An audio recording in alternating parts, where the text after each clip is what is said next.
1 2 3 4 5 6 7 8 friend আজকে আমি দেখাবো আমার জেব্রা ফিঞ্চের যে ছোট্ট একটা কলোনি আকারে করেছি।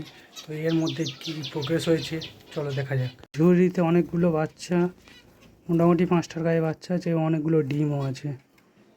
এবং যারা বলে যে সেপারেট কেজে ভালো রেজাল্ট হয় তাদেরকে বলে রাখি কলোনি আকারে ছোটো ছোটো 1.5 x 3 কলোনিতেও কিন্তু তো হচ্ছে 1 2 3 4 5 6 7 8 8টা ডিম আছে,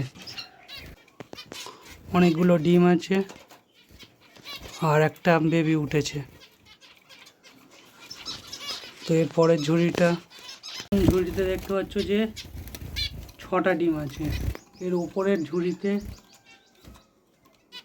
দেখা যাচ্ছে 4টে ডিম।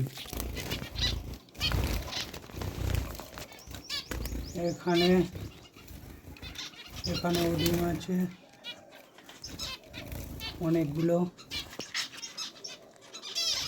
এখানে একটা বাচ্চা আছে এবং অনেকগুলো ডিম, এখানে অনেকগুলো ডিম।